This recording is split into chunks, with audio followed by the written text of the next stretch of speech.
It really is, and if you think about it, we do have an officer here in Michigan set to face trial, accused of shooting and killing a man after a traffic stop. Over in Akron, Ohio, just recently, a police shooting under fire. So there's hard feelings on both sides, but Chief White says in this situation, Officer Lauren Quartz did everything by the book. He was shot at, and he had no way of protecting himself. In 2018, the FBI put together a study on ambushes and unprovoked attacks.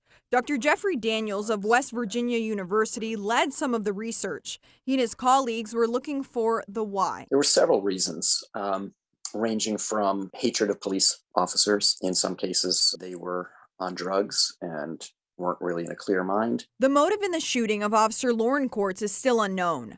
Daniels says based on his knowledge of the case, it would be classified as an ambush. Chief James White says it's scary to know his officers have targets on their backs. When they were ambushed, upon making that run, they had no chance. The officers responded in minutes. They had no chance. They had backup. They used their training and their tactics. And the murderer shot the window out of his apartment and immediately shot the officer while he was in the car. White says it's not just a Detroit issue. It's a nationwide threat.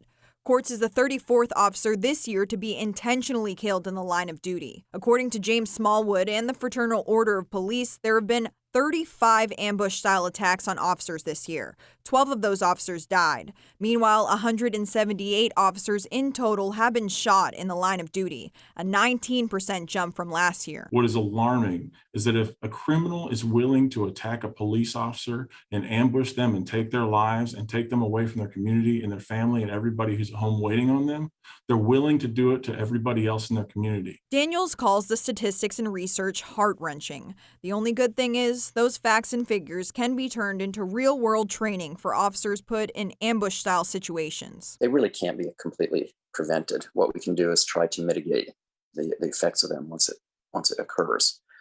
And again, in this situation, it sounds like they did the things that they needed to do. According to the chief, Quartz's partner did everything that she was supposed to do. She guarded him after he was shot with her body. She took cover and immediately rendered first aid, exactly what she's supposed to do. But once again, he says these types of attacks are nearly impossible to prevent. Reporting live this morning in Detroit, I'm Alex Bozargian for 7 Action News. Yeah, Officer Quartz just doing what he was supposed to do, responding and protecting the community, and we see what happened. It's no matter what we do, there's no making sense of these issues. Alex Bozargian, thank you so much for that report.